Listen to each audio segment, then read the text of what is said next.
জীৱনৰ কিছু মুহূৰ্ত আনন্দ লগত বিষাদ যদিও মোৰ এই এমপি হৈ কংগ্ৰেছে দিয়া নতুন দায়িত্ব পালন কৰোঁতে আনন্দ হৈছে কিন্তু আনন্দ বেছি নে বিষাদ বেছি সেই কথাটো এতিয়াও মই নিৰূপণ কৰিব পৰা নাই কাৰণ 2001 চনত দেৱব্ৰত শইকীয়াই কোৱাৰ দৰে যিদৰে প্ৰত্যাহ্বানৰ সন্মুখীন হৈ মাননীয় সেই সময়ৰ মুখ্যমন্ত্ৰী তৰুণ গগৈ ডাঙৰীয়াই আমাক এক বছৰ বিধায়ক হোৱাৰ পাছতেই মন্ত্ৰীৰ দায়িত্ব দিছিল তাৰ পৰৱৰ্তী সময়ত এগেইনষ্ট দ্য ৱেভ 2021 এক প্ৰত্যাহ্বানৰ সন্মুখীন হৈ ভোটৰ বিপৰীতে ৰাইজৰ দ্বাৰা নিৰ্বাচিত হৈছিলোঁ সেই কথাখিনি মোৰ চকুৰ আগত ভাহি আহিছে মোৰ মনত পৰিছে আজি হিতেশ্বৰ শইকীয়া ডাঙৰীয়াৰ কথা মই জিলা NSYৰ সভাপতি আছিলোঁ কোনোদিন ভাবা নাছিলোঁ সাধাৰণ সম্পাদক আছিলোঁ NSY ৰাজ্যিক কোনোদিন ভাবা নাছিলোঁ যে প্ৰদেশ NSYৰ সভাপতি হ'ম মই ছুটিকে ক'ব লাগে আজি দীঘলীকে ক'ব লাগিলে সুবিধা পালোহেঁতেন মোৰ চকুৰ আগত ভাহি আহিছে মুখ্যমন্ত্ৰী হৈ থাকি সেই সময়ত হিতেশ্বৰ শইকীয়া ডাঙৰীয়াই দিল্লীলৈ গৈ দিল্লীৰ NSY হিতেশ্বৰ শইকীয়াৰ নিচিনা এজন মুখ্যমন্ত্ৰী NSY All India Congress Committee All India NSYৰ সভাপতিক মাতি আনি মোৰ ৰাজনৈতিক জীৱনৰ NSY ৰাজ্যিক সভাপতি দিবৰ কাৰণে তেওঁ খাটনি কৰি ধৰিছিল আৰু মোক মাতি আনি সেইদিনাই কৈছিল যে তোমাক মই NSYৰ সভাপতি হিচাপে ৰাজ্যিকৰ দায়িত্ব দিব খুজিছোঁ বিগত দিনত তোমাৰ কাম কাজ মই নিৰীক্ষণ কৰি আছিলোঁ আৰু সেই যাত্ৰাৰ পৰা আজিলৈকে নিৰবিচ্ছিন্নভাৱে মই কংগ্ৰেছ দলৰ সৈনিক হিচাপে আন্তৰিকতাৰে মই কাম কৰি আছোঁ বহু কথা মনত পৰে সেই সময়ত আজিৰ দৰে কম্পিউটাৰ নাছিল এই দেৱব্ৰত শইকীয়াই সেই সময়ত দিল্লীত বহি বিভিন্ন ধৰণৰে কম্পিউটাৰ কৰি আজিৰ মুঠাফুটা বহুত নেতাক আজিৰ পৰ্যায়লৈ অনাৰ ক্ষেত্ৰত যথেষ্ট সহায় কৰিছে কেতিয়াবা মই এই কথাবিলাক লিখিলে আপোনালোকে নজনা কথা বহুত জানিব পাৰিব হিতেশ্বৰ শইকীয়া ডাঙৰীয়াৰ আজিৰ এই যদি মই কথাখিনি নকওঁ আজিৰ দৰে পৰিৱেশ নাছিল আজি আমি যুঁজি আছোঁ বিৰোধী পক্ষৰ লগত সেই সময়ত যুঁজিবলগীয়া হৈছিল এক্সট্ৰিমিষ্ট সংগঠনৰ লগত ঘাট প্ৰতিঘাত অতিক্ৰম কৰি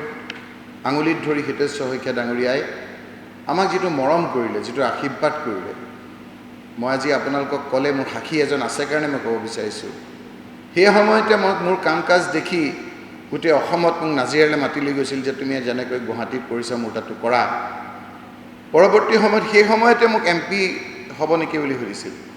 এজন সাক্ষী আছে এতিয়াও জীৱিত শহীদুল ইছলাম বুলি ধিঙৰ কিন্তু মই তেতিয়া মোৰ দেউতাও থকাৰ কাৰণে মই প্ৰত্যাখ্যান কৰিছিলোঁ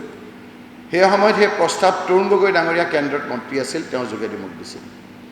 মই আজি এই সময়খিনিত তেখেতক শ্ৰদ্ধাৰে সুৱৰিছোঁ আৰু গভীৰ শ্ৰদ্ধাঞ্জলি জ্ঞাপন কৰিছোঁ পৰৱৰ্তী সময়ত তৰুণ গগৈ ডাঙৰীয়াই আঙুলিত ধৰি বিভিন্ন ক্ষেত্ৰত সহায় কৰি আজি এই অৱস্থালৈ আনিছে কি কৰিছে কি নকৰিছে আপোনালোকৰ নখ দৰ্পণত আছে যিখিনি কৰিব পাৰিছোঁ নোৱাৰিছোঁ আন্তৰিকতাৰে দলটোৰ হৈ ৰাজ্যখনৰ আপোনালোকে নিশ্চয় প্ৰত্যক্ষ কৰিছে এই ঘাট প্ৰতিঘাতৰ মাজত আহি এই অৱস্থাত আজি উপনীত হৈছোঁ নিশ্চয়কৈ আনন্দ যদিও বিষাদো কম নহয় 2001 চনৰ পৰা নিৰবিচ্ছিন্নভাৱে মাত্ৰ কেইজনমান বিধায়ক আজি আছে সেই বিধায়কৰ মাজত মই এজন মই আপোনালোকক কৈছোঁ যদিও মোক সুধি আছে মই দিল্লীলৈ গৈছোঁ হয় আকৌ কিন্তু ঘূৰি আহিম আপোনালোকক মই ক'লোঁ এই যিটো আন্তৰিকতা মোৰ পেছৰ লোকসকলৰ লগত আছে এই যিটো আন্তৰিকতা মোৰ সতীৰ্থসকলৰ লগত আছে এই কথা মোৰ জীৱনত অন্তৰ থকা মানুহে কেতিয়াও পাহৰিব নোৱাৰে ইয়াৰ যিখিনি আপোনাৰ আমাৰ বিধায়িনী মই মন্ত্ৰী থাকোঁতে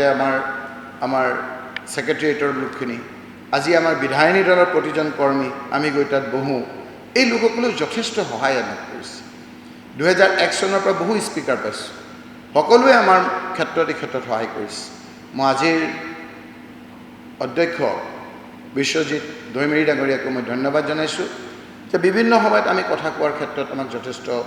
সহায় কৰিছে, সেই ক্ষেত্ৰত মই ধন্যবাদ জনাইছোঁ। বিধায়িনী দলৰ দলপতি দেৱব্ৰত শইকীয়া ডাঙৰীয়াই বিগত প্ৰায় আজিলৈকে 8টা বছৰ নেতৃত্ব দিছে। আমি সকলোৱে একেলগে যুঁজিছোঁ আৰু আমাৰ সীমিত সংখ্যক বিধায়ক বিধায়িকাৰ যোগেদি কি কৰিব পাৰিছোঁ নোৱাৰিছোঁ ৰাইজে দেখিছে। তাৰে ফলশ্ৰুতিত আমি বিভিন্ন ক্ষেত্ৰত আমাক ৰাইজে আঁকোৱালি লৈছে। আজি আপোনালোকে চাইছে, মই চৰকাৰকো মই ধন্যবাদ জনাইছোঁ বিভিন্ন ক্ষেত্ৰত যে আমাক বহু ক্ষেত্ৰত আমাৰ কথাবিলাক তেওঁলোকে ৰাখিছিল। আজি আপোনালোকে জানি সুখী হ'ব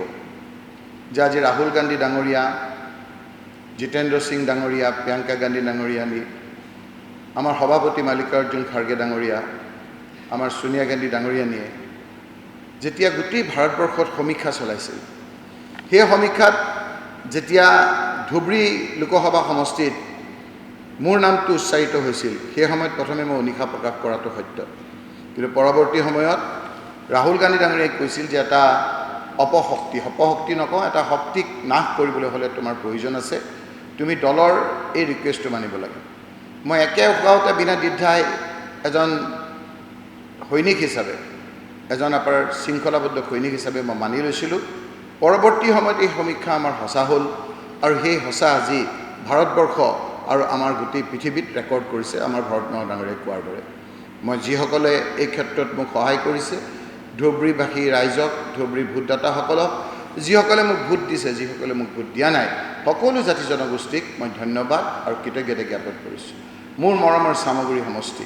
মোৰ চামগুৰি সমষ্টিৰ লোকসকলে ঘাট প্ৰতিঘাত অতিক্ৰম কৰি ভোটৰ বিপৰীতে গৈ প্ৰত্যেকবাৰ আপোনালোকে য'ত প্ৰয়াত দেৱকান্ত বৰুৱা নেতৃত্ব লৈছিল, বিষ্ণুপ্ৰসাদ ডাঙৰীয়াই তাৰপৰা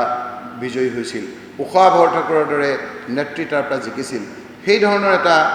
ঠাইৰ পৰা মোক নিৰবিচ্ছিন্নভাৱে 5বাৰ, কেতিয়াবা আপোনাৰ কংগ্ৰেছৰ বতাহ আছে মোক জিকাইছে, কেতিয়াবা বতাহ নাই, তাৰপিছতো মোক আঁকোৱালি লৈছে সকলো জাতি জনগোষ্ঠীয়ে। মই সকলোকে ধন্যবাদ আৰু মই কৃতজ্ঞতা জ্ঞাপন কৰিছোঁ। মোৰ দেউতা, মোৰ মাতৃক আজি মোৰ মনত পৰিছে, তেওঁলোকেও মোক এই ক্ষেত্ৰত যথেষ্ট সহায় কৰিছে।